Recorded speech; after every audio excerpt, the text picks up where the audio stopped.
Assalamualaikum warahmatullahi wabarakatuh. Halo, kembali lagi bersama saya Selamita Zahra di acara Bincang Usaha. Kali ini pada hari Senin tanggal 15 Juni 2020, kita akan membahas sebuah tema tentang keberhasilan seorang penjual bubur ayam. Baik, di samping saya sudah ada narasumber dengan Bapak Abdul. Bagaimana Pak kabarnya?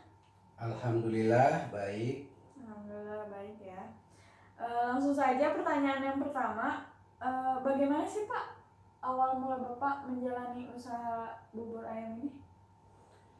Awal mula saya usaha bubur ayam ini karena faktor ekonomi dari penghasilan saya dulu sebagai pegawai swasta di sebuah perusahaan kurang mencukupi untuk kehidupan saya dan keluarga sehari-hari yang makin lama makin naik dari harga seperti kebutuhan primer maupun kebutuhan sekunder.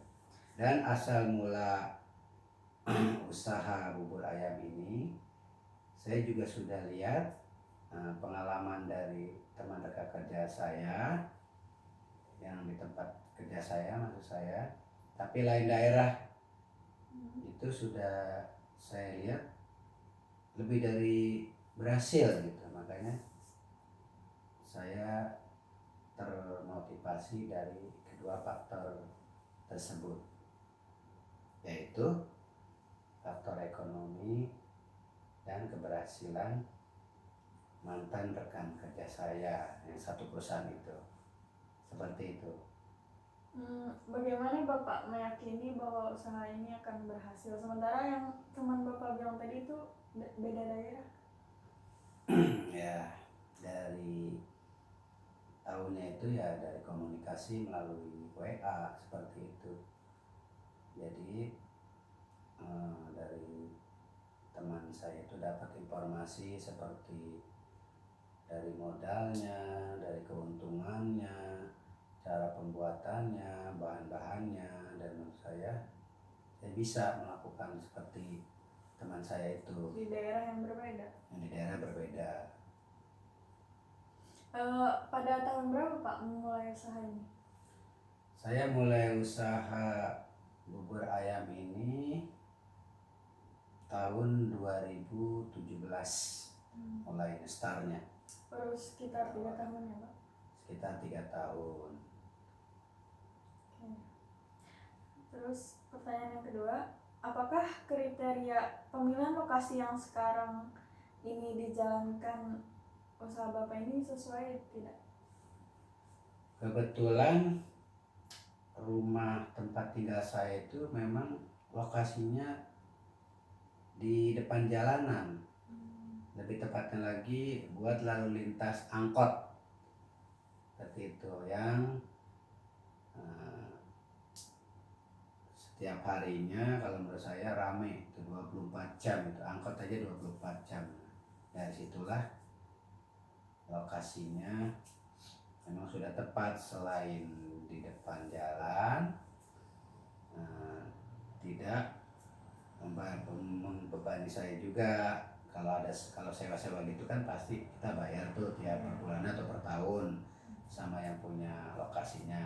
Nah kalau sekarang ini untungnya alhamdulillah saya lokasinya rumah tempat tinggal saya itu pas di depan jalanan. Berarti Gitu. cukup strategis ya Pak? Cukup strategis kalau menurut saya. Untuk pertama kali menjalankan usaha ini kira-kira modal awalnya berapa Pak? Modal awalnya itu dulu itu ya sekitar 1,5 juta. Itu sudah termasuk tempatnya seperti gerobak, bahan-bahan pokok, bahan-bahan utamanya, dan bumbu-bumbunya itu ya sekitar 1,5 juta. Jadi 1,5 juta itu sudah meliputi gerobaknya dan bahan-bahan untuk buburnya. Iya, tepat seperti itu. Kira-kira dapat berapa porsi Pak waktu pertama kali buka usaha? Pertama kali buka usaha itu saya kan nggak takut mengambil resiko gitu, jangan sampai ada sisanya gitu. Makanya untuk tahap pertama saya itu membuat 100 porsi.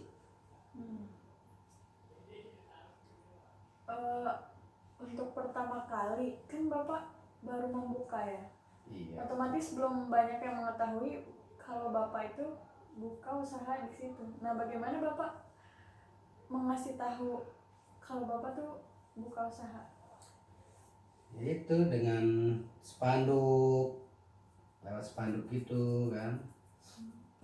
Terus rekan-rekan saya juga, teman-teman saya, ya saya kasih informasi lewat WA, lewat Facebook juga, Instagram, seperti itu. Jadi menurut saya lewat media-media gitu, selain pakai spanduk, lewat media juga menurut saya itu lama-lama nanti tahu. Apalagi lokasinya kan udah strategis depan jalanan, nggak mungkin tuh orang yang lewat lalu lalang tuh nggak baca spanduknya. Kalau menurut saya seperti itu. Bagaimana strategi unggulan Bapak dalam menjalankan usaha tersebut sehingga dapat menarik konsumen? Cara menarik konsumen yang saya udah laksanakan, yaitu yang pertama itu sudah barang tentu harganya lebih murah ketimbang usaha bubur yang lainnya di tempat lainnya gitu. Yang pertama itu harganya. Yang kedua, selain harganya, saya tidak melupakan kualitasnya, kualitas rasanya, bumbunya, dan lain-lain sebagainya. Dan yang ketiga, faktor kebersihan dan kenyamanan para pembeli itu saya jaga.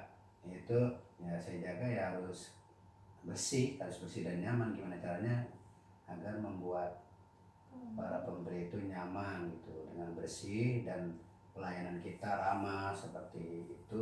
Menurut saya ya itu merupakan strategis yang jitu, seperti itu.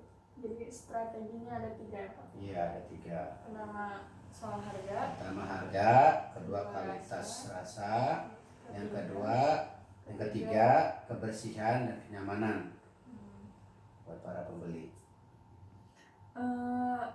Dalam sebulan ini kira-kira berapa keuntungan yang bisa diperoleh dalam usaha ini Pak?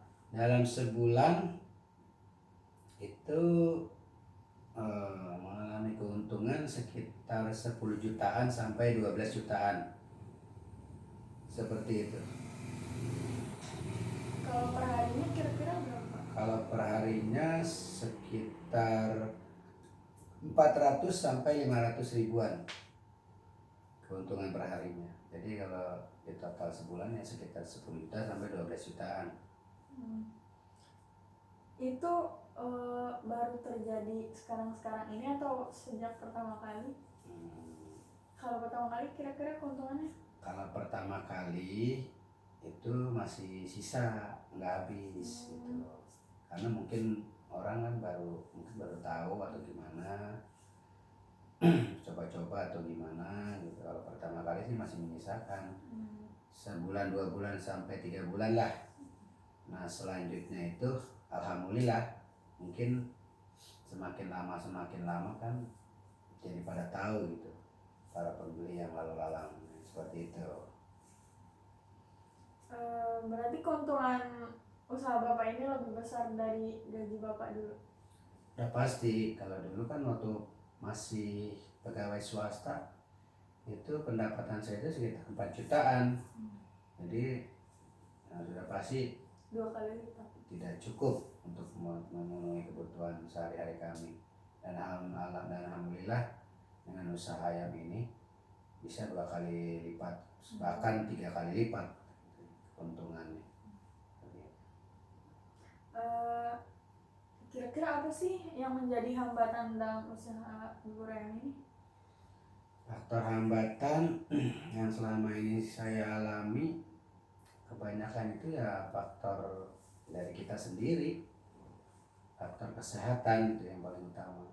Soalnya kalau kesehatan kita kurang, atau tidak fit atau apa, otomatis kita juga kayaknya ya suka libur gitu, seperti itu. Jadi memang faktor kesehatan itu sangat penting dan memang harus dijaga, seperti kita ini, seperti menjalani usaha seperti kita ini, seperti itu.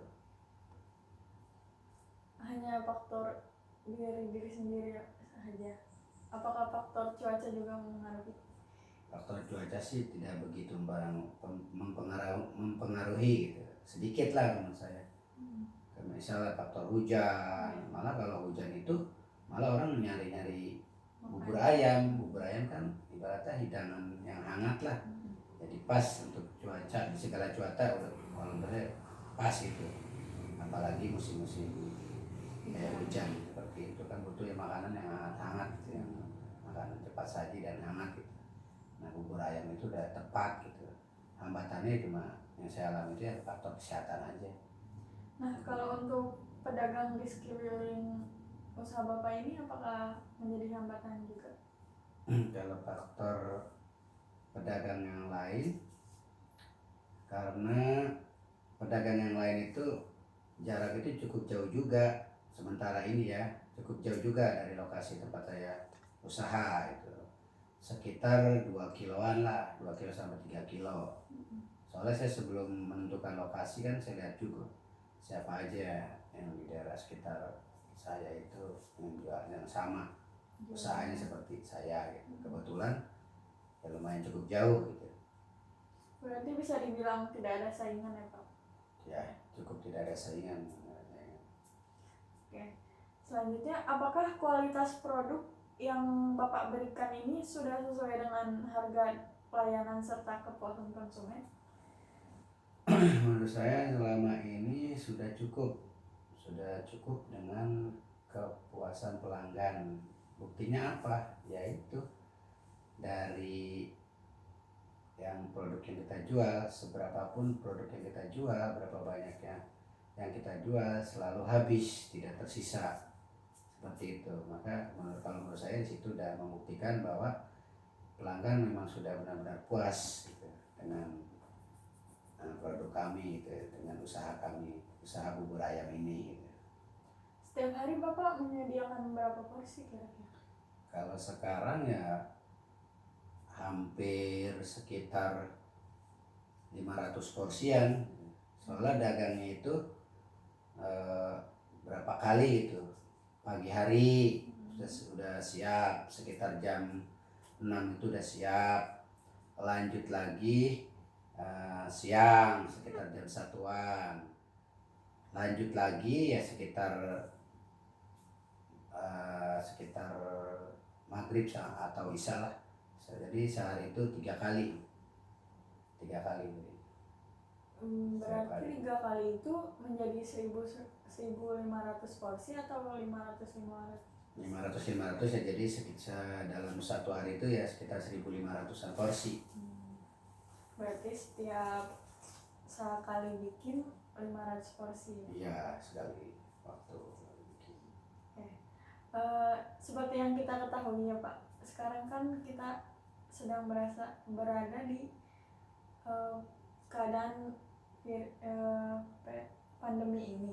Iya. Apakah pandemi ini mempengaruhi usaha Bapak? Cukup mempengaruhi usaha itu, cukup ya sekitar yang tadinya keuntungan 10 juta sampai 12 juta ya sekarang ya sekitar 9 jutaan lebih lah, kurang lebih turun sekitar 500 sampai 1 jutaan gitu. Seperti itu. Apakah Bapak dalam berjualan juga menjaga situasi dalam berjualan, misalnya memakai masker atau menyediakan hand sanitizer? Sudah pasti, itu kan merupakan arahan dari pemerintah kita selama pandemi corona ini kan harus jaga jarak, kebersihan, pakai masker, seperti itu. Terus jumlah yang pembeli juga harus diatur karena untuk menjaga jangan sampai virus itu terpapar virus gitu, seperti itu. Dan juga produknya bubur ayamnya harus higienis, semuanya itu serba higienis, dari apa yang mau dijual, tempatnya, kita sendiri dan orang-orangnya juga sama. Sudah saya persiapkan seperti hand sanitizer, pembeli harus pakai masker, penjualnya juga harus pakai masker, jadi semuanya itu harus higienis lah. Pertanyaan terakhir, bagaimana perasaan Bapak menjadi seorang pengusaha yang cukup dibilang sukses ini? Alhamdulillah, dari usaha bubur ayam ini yang dulunya sewaktu masih menjadi pegawai swasta serba kekurangan, sekarang alhamdulillah sudah mencukupi, lebih dari cukup, bahkan sudah bisa nabung untuk masa depan kami sekeluarga. Ya sudah, terima kasih atas waktunya dan kehadirannya, Pak. Sama-sama. Karena telah menceritakan bagaimana sulitnya Bapak awal kali berusaha. Baiklah, begitulah cerita dari Bapak Abdul, bahwa usaha itu tidak pernah mengkhianati hasil. Saya Salamita Azahra dan para kru-kru yang bertugas mengucapkan terima kasih. Wassalamualaikum warahmatullahi wabarakatuh. Waalaikumsalam warahmatullahi wabarakatuh.